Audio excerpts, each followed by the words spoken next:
Snatcher sa Cebu.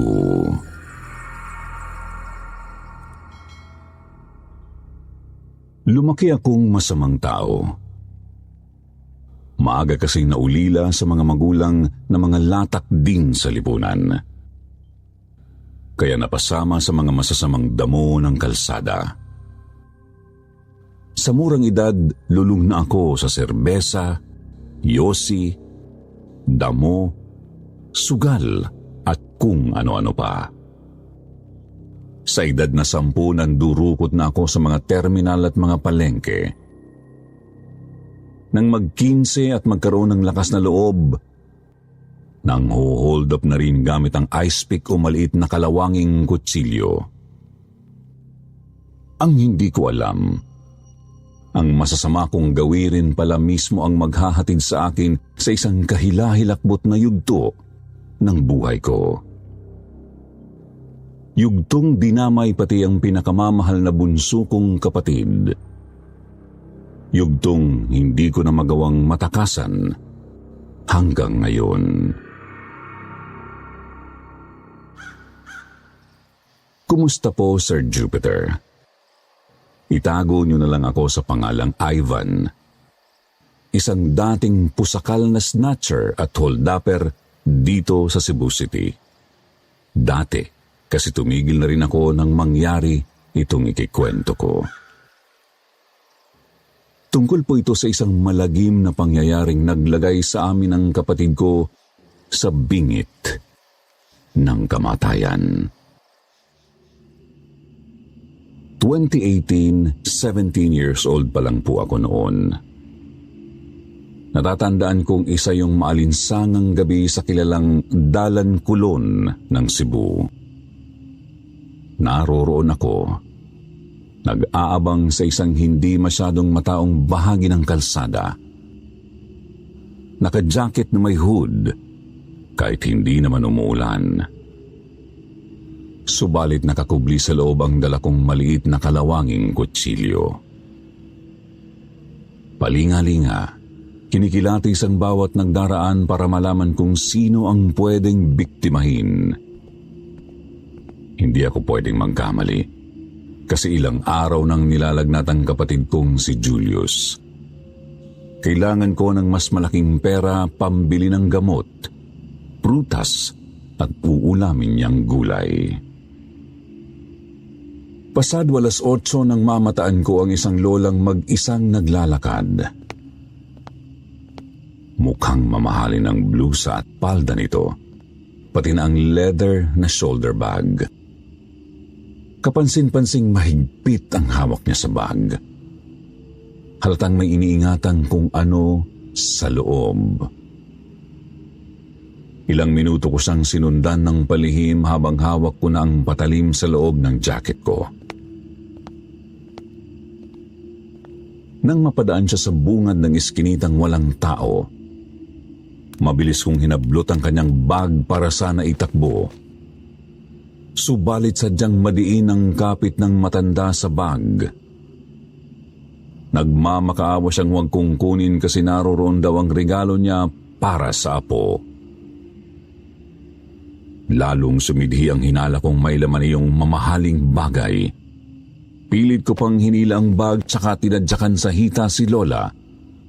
Ang kaso, ayaw talaga niyang bumitaw kahit ilang ulit ko na siyang sinipa.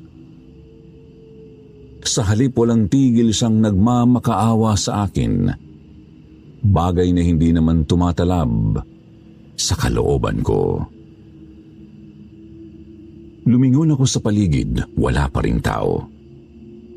Tumitig ako sa mukha ni Lola at nakitang matigas talaga ang kagustuhan niyang huwag bitiwan ang bag. Doon ko na inilabas ang kalawangin kong patalim at mabilis na sinaksak sa braso ng matanda. Sinipa ko pa siya ng isang beses para matumba.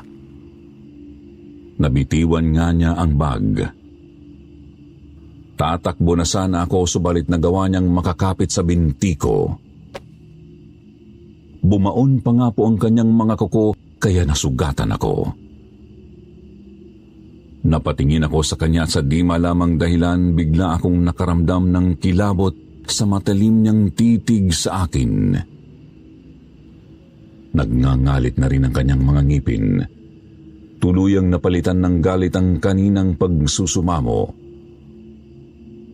Pagsisisihan mo itong ginawa mo sa akin. Isinusumpa kita! Isinusumpa kita! Sa takot ko, tinadyakan ko ang kanyang ulo at sinaksak ang kanyang batok.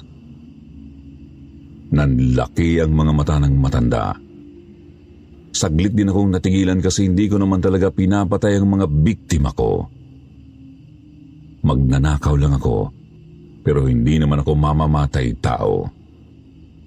Simpleng panakot lang ang kutsilyo ko at hindi ko pa naman talaga ito pinangsaksak sa kahit kanino. Nang matanaw kong may paparating, nanginginig akong kumaripas palusot sa madilim na iskinita. Binaliwala ang kumikirot kong binting may sugat. Dala ko siyempre ang itim na shoulder bag ng matanda. Tumakbo ng ilang minuto para siguraduhin hindi ako masusundan. Tapos pumwesto sa madilim na gilid ng isang nakaparadang truck. Binuksan ko ang bag, Sir Jupiter. Nakita ko roon ang isang maliit na New Testament Bible. Librito ng nobena. Asul na rosaryo. Puting panyo at pitakang may lamang ID at 500 piso. May nakita rin akong maliit na kahong nakabalot ng gift wrapper. Bagay na mabilis kong binuksan. Agad namang nanlaki ang mga mata ko nang makitang isa pala itong gintong krus na pendant. Naalala ko bigla ang sabi ng matandang regalo para sa kanyang apo. Malamang yun yung pendant na nakita ko. May kasama pa nga pong note sa loob ng maliit na kahon. Congrats, Elizabeth. Sa wakas, mahal kong apo, matutupad mo na rin ang pangarap mong maging guro. Sana gabayan ka palagi ng may kapal at sana palagi mong isusuot itong regalo ko sa iyo. Habang nagbabasa, biglang kumirot ulit ang sugat ko sa binti. Kaya napawi ang malapad kong ngiti nang maalala ang nangyari sa matanda. Sabi ko nga po, hindi naman ako mamamatay tao talaga. Magnanakaw lang ako. Bumuntong hininga tapos ipinagpalagay na siguro hindi talaga yun maiiwasan. Kapit sa patalim ang gawain ko eh. May literal na patalim din akong bitbit. Siguro kailangan ko na lang pag-aralang iwasang makasaksak at pag-aralang tanggapin ang kahit anong ibubunga ng gawain ko. Hindi ko nga lang alam na sa ibang klaseng hilakbot pala ang magiging karma ko. Binalot ko ng puting panyong galing sa bagang sugat ko. Bumuntong hininga pa ako ulit saka lumakad para bilhin ang mga kailangan ni Julius. Kailangan kumayod kasi kaming dalawa na lang ang magkasama sa mundo. Namatay ang sugarol kong nanay sa panganganak kay Julius noong 10 taong gulang pa lang ako. Tapos nasaksak naman si tatay ng kanyang kainuman noong 14 ako kaya no choice. Ako na ang tumayong tatay at nanay ni Julius simula noon. At dahil grade 4 lang ang natapos ko, ang pagkapit sa patalimang nakita kong pinakamainam na paraan para kumita ng sapat. Bandang 11:00 na po noon nang makauwi ako. Mabaho, madungis at malamok ang palibot ng maliit naming barong-barong na kahoy. Hindi na nakapagtataka kung bakit pabalik-balik ang lagnat ni Julius. Dagdag pang wala ring silbi ang klinika sa barangay. Tapos ang hirap pang magpahinga kasi palaging maingay sa labas kahit malalim na ang gabi. Nagkalat ang mga nagtatakbuhang mga bata, nagchichismis ang mga nanay at nag-iinumang mga tambay. Paika-ika akong pumasok dahil sa pakirot ng pakirot kong binti. Pinainom ng gamot ang kapatid kong 7 anyos tapos binigyan siya ng mansanas bago pinatulog ulit.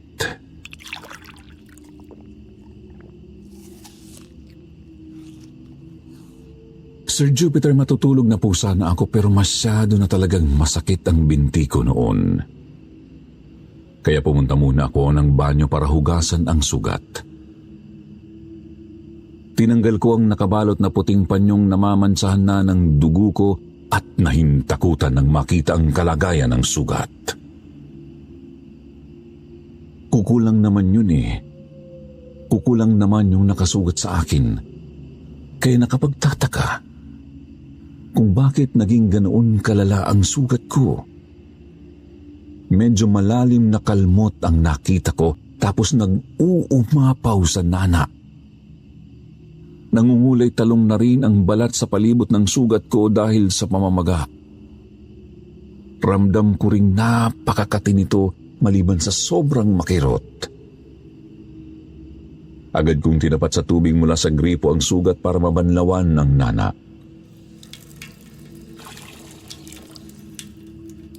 Natanggal naman po pero mukhang may panibagong nana pang palabas mula sa loob. Nabahala ako kasi hindi ako pwedeng magkasakit. Kinilabutan din lalo pa nang maalala ko na naman ang matandang iniwan kong nakahandusay. Hindi po talaga mawala sa isip ko ang napakatalim niyang titig sa akin nang ginalit ko siya. Matapos hugasan, nilagyan ko ng alkohol ang sugat. Tsaka binalot ng bimpo. Pagkatapos humiga na ako sa papag ko at natulog. Kinabukasan, ganoon pa rin ang kalagayan ng sugat ko. Hindi talaga ito gumagaling bagamat hindi naman lumalaki. Pero ramdam ko namang lalagnatin yata ako. Si Julius naman may trangkaso pa rin tapos nabahala pa nang makita ang sugat ko sa binti. Sinabihan ko siyang ayos lang ako. At aalis lang ako para kumuha ng pera sa amo ko. Pagkatapos kong magalmusal, kinuha ko ang pendant sa bulsa ng pantalon na suot ko nang nagdaang gabi. Wala na yung bag. Tinapon ko na. Pero nasa akin pa rin ang pitakang may lamang pera at ID. Balak ko nang ibenta ang gintong alahas sa suki kong alahero noong umagang yun. Panigurado kasing malaki ang kikitain ko roon. Ibinilin ko ang kapatid ko sa kapitbahay naming si Ate Vanji na tindera ng sari-sari store. Kako, pakitignan na lang si Julius mayat maya kasi may trangkaso pa rin. Bumili rin muna ako ng ilang yosi tapos napasilip sa TV na pinapalabas ang pang-umagang balita. Sir Jupiter, natigilan ako nang makita ang mukha ng babaeng umiiyak sa TV. Elizabeth ang naka-flash na pangalan nito. At ipinapakita rin sa gilid ang mukha ng matandang nadali ko. Naistatwa ako sa kinatatayuan ng malamang namatay nga ang nasabing lola. Hindi ako makapaniwalang nakapatay ako ng tao. Hindi ako makapaniwalang ganito na pala ako kasahol. Hindi ako makapaniwalang napakahaba na pala ng sungay ko na pinatubo ng madilim kong kinalakihan. Napakalakas ng kabog ng dibdib ko at butil-butil ang pawis ko nang mamalayan kong tinatawag na pala ako ni Ate Vanji. Inaabot niya sa akin ang yosing binili ko. Kita ko sa mukha niya ang pagtataka. Sabay tinanong ako kung ayos lang daw ba ako. Namumutla raw kasi ako, nangangatalat ang lalaki ng mga butil ng pawis. Sabi ko naman, ay, huwag ho kayong mag-alala ate. Medyo puyat lang yata ako. Si Julius na lang po ang alalahanin ninyo, masama pa kasi talaga ang lagay ng kapatid ko eh. Sinigurado naman niya sa aking titig ng tingnan niya si Julius habang wala ako. kaya kampante akong naglakad para sumakay ng tricycle. Umupo ako sa bandang likod ng driver kasi may binata nang nakaupo sa tabi ni Manong. May umupo rin sa tapat ng kinauupuan ko. Ilang sandali pa may sumakay ring isang matandang nakatakip ng itim na belo ang mukha. Umupo ito sa tabi ng binata doon sa harapang upuan.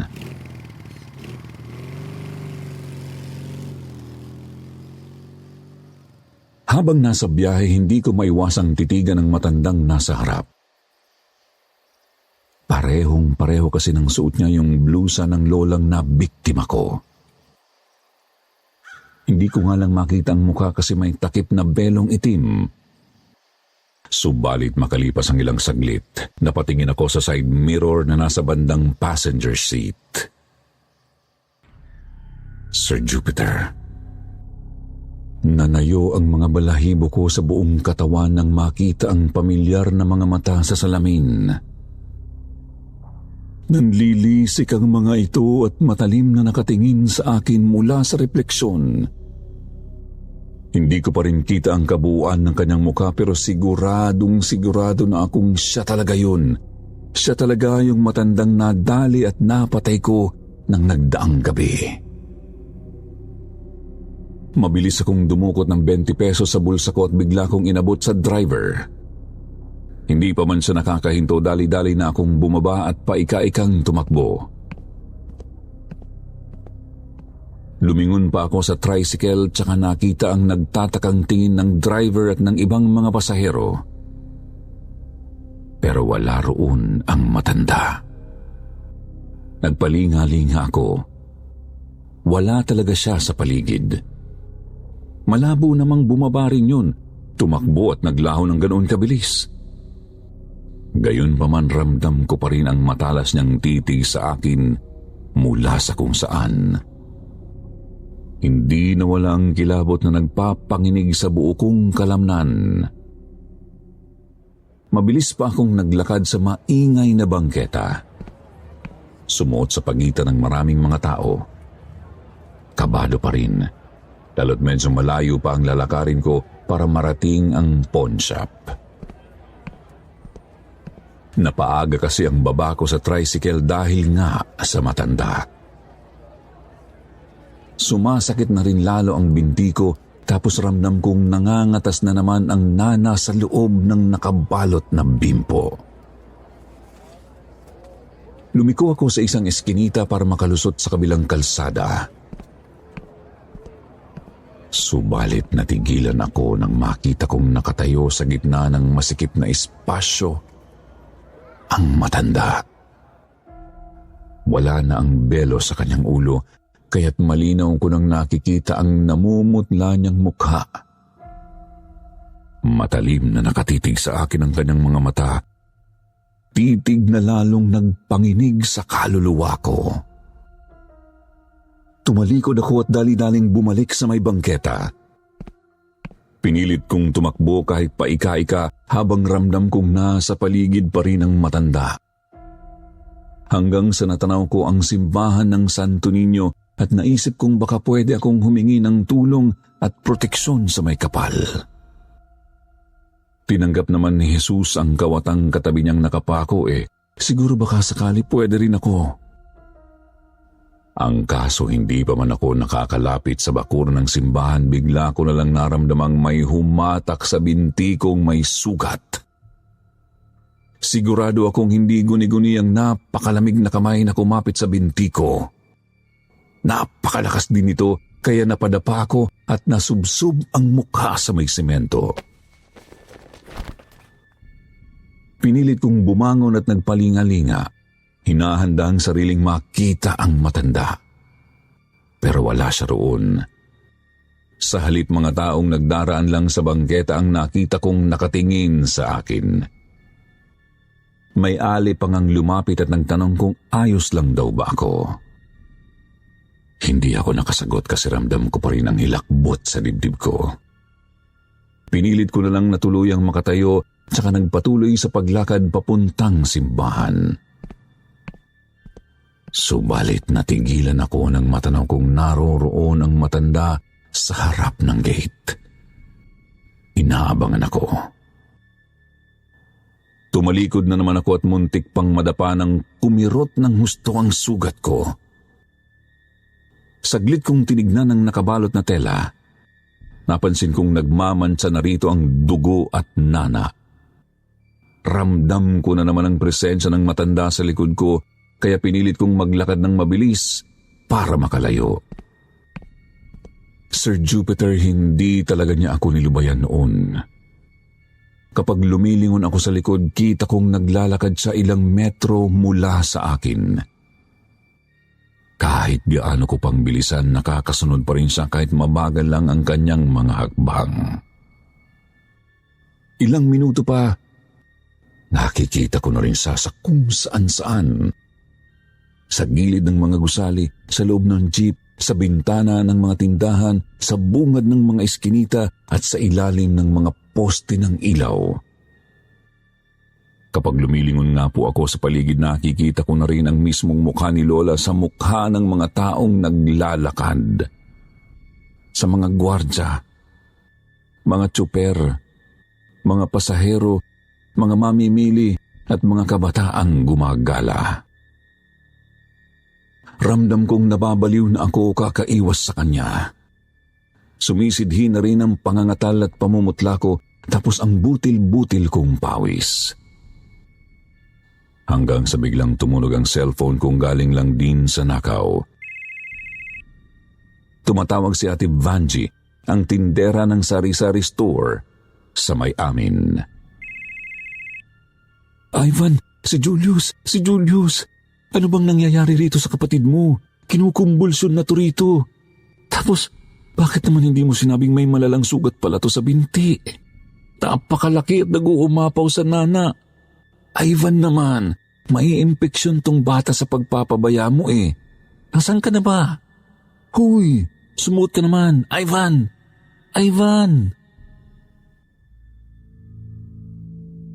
Hindi ako nakasagot kay Ate Vanji.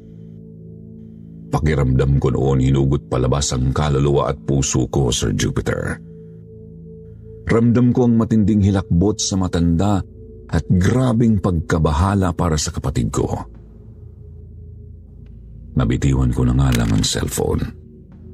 Kaya nalaglag ito sa semento at nabasag ang screen. Hindi pa rin ako makagalaw sa kinatatayuan ko dahil sa mukha ng matandang ilang pulga na lang ang layo sa akin. Halos humalik na nga sa mukha ko. Nanlilisik ang mga mata pero tumatawa. Bumabagting ang karimari-marim niyang boses sa tenga ko. Tinatabunan ang ingay ng mga sasakyan at malalakas na patugtog ng mga shop sa paligid. Sinabi niyang, "Pagsisisihan mo ang ginawa mo habang buhay. Pagsisisihan mo ang ginawa mo, isinusumpa ko, hindi ka matatahimik kailanman. Hindi!" Sumasakit na ang ulo ko. Napapapikit na ako pero kita ko pa rin ang nakakatakot niyang mukha. Nagsusumigaw na rin ako. Wala nang pakialam sa mga tao sa paligid ko. "Tama na, Lola. Tama na po. Patawarin ninyo na ako. Tama na." Sunod ko na lang namalayan ang sariling nakahiga sa gilid ng bangketa at pinapalibutan ng mga miron. May isang aling pinapaypayan ako tapos meron ding baklang minamasahe ako.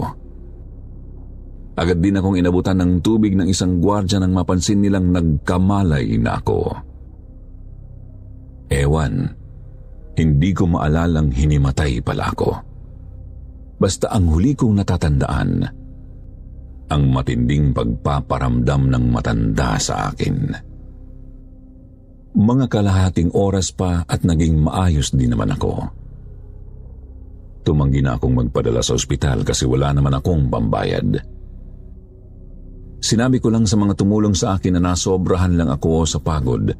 Tapos napakainit din ng araw. Nagpasalamat ako sa kanila at nagpatuloy na rin ako sa paglalakad. Dinukot ko ang pitaka ng matanda sa bulsa ko. Tinignan ang ID at inalamang nakalagay na address. Makalipas ang halos isang oras, natagpuan ko na lang ang sarili malapit sa isang bahay na may nakaburol. Kabado, kasi baka may nakakilala sa akin. Pero bahala na, nilakasan ko na lang ang loob ko. Pumasok ako sa nasabing bahay habang hawak sa nakasaradong palad ang gintong krus na pendant. Sumiksik sa mga bisita at dumiretso sa may kabaong. Sumilip ako at saka tsumempong iniwan ang pendant nang walang nakatingin.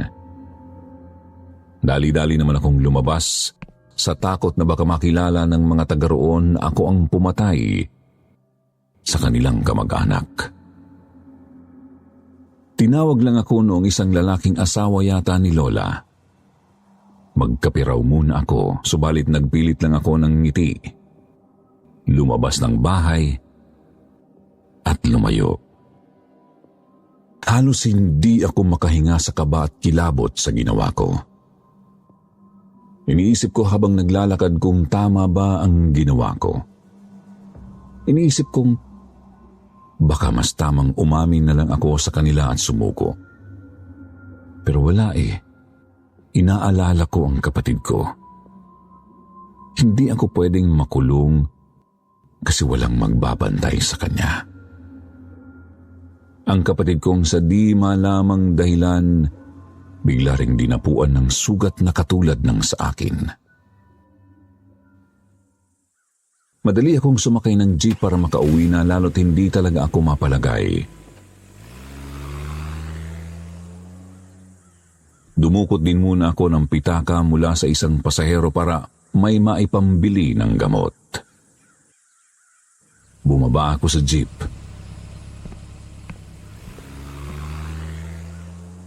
Bumili ng gamot sa butika at naglakad papunta sa sakayan ng tricycle. Subalit napahinto ako nang makita ko na naman ang kaluluwa ng matandang matalim na nakatitig sa akin. Nangilabot na naman ako. Nagtataka kung ano pa ba ang gusto niya. Sinauli ko naman yung pendant eh. Ano pa bang kailangan niya sa akin? Ano pa? Tumakbo ako papunta sa tricycle at agad na sumakay. Kita kong nakatayo lang sa may di kalayuan ng matanda habang nakatitig pa rin sa akin. Nasa isip ko po noon baka galit siya kasi pinatay ko siya. Yung pendant na isauli ko pero yung buhay niya hindi na pwedeng ibalik. Sir Jupiter, gumaling naman po ang kapatid ko. Maski ang sarili kong sugat, gumaling din po. Bagamat hindi na nawala ang paika-ika kong lakad. Subalit hindi na talaga ako nilubayan ng matanda hanggang ngayon. Palagi ko pa rin siyang nakikita sa kung saan-saan. Sa loob o labas man ng bahay. Kahit sa panaginip, minumulto rin niya ako. Kaya naman naisip kong magbagong buhay na lang. Naisip kong ayoko nang makapatay o makasakit ulit. Sadya man o hindi. Sinubukan ko na lang magtrabaho ng matino. Nilulunod ang sarili sa puyat at pagod kahit maliit lang ang kinikita. Ang mahalaga, may maiuwi akong pagkain sa hapag namin ni Julius galing sa malinis na paraan. Siguro maraming galit sa akin sa mga listeners. Ayos lang po, naiintindihan ko. Masamang tao kasi talaga ako, lalo na noon. Kaya nga po gusto kong sabihin huwag ninyo akong tutularan.